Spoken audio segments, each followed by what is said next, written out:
Bırak boğazdan geçen Moskov gemileri. Bize yeter de artar Diyarbakır surları. Arama İstanbul gecelerinde şatafatlı hayatı. Bize yeter de artar Kareş Dağla, Kırklar Dağı.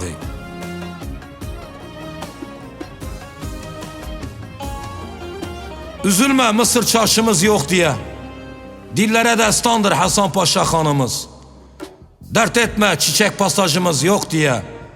Bizim ne güne duruyor deliller hanımız. Sultanahmet, Eminönü, Ayasofya'sı İstanbul'a layıksa mübarek olsun. Şehrimin Kurşunlu, Nebi, Ulu Camisi Behrampaşa'dan ezanları duyulsun.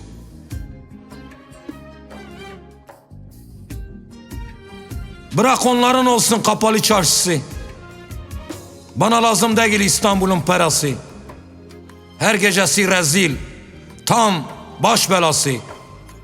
Değişmem saray kapımı Beyoğlu'na.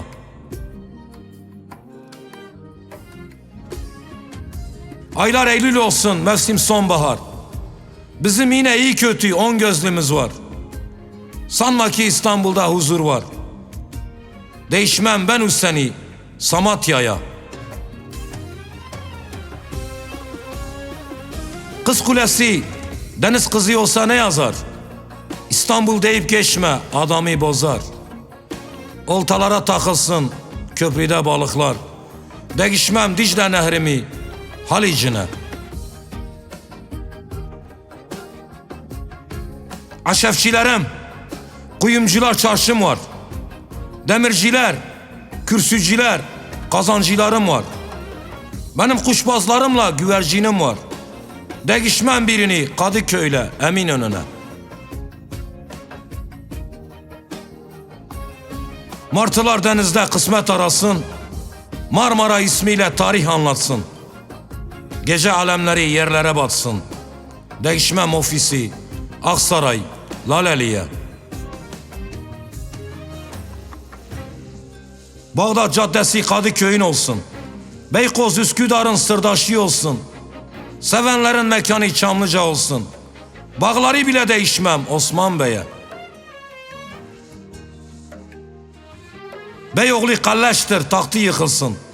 Aksaray'ın, Fatih'in canı çıksın. Modası bizden uzakta kalsın. Değişmem dağ kapımı ben Taksim'e.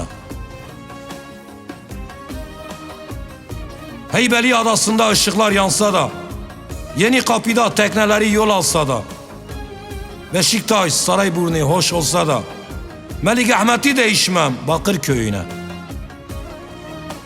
Dünyaya bedeldir Hevsel bahçemiz, gururla ayakta dört ayaklı minaremiz.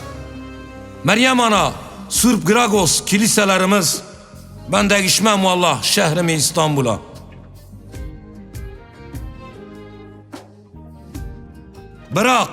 Bırak neon ışıklar altındaki kadınları. Bize yeter de artar dengbeş şarkıları. Arama teselliyi popta, cazda, operada. Bize yeter de artar halayda davulla zurna. Davulla zurna.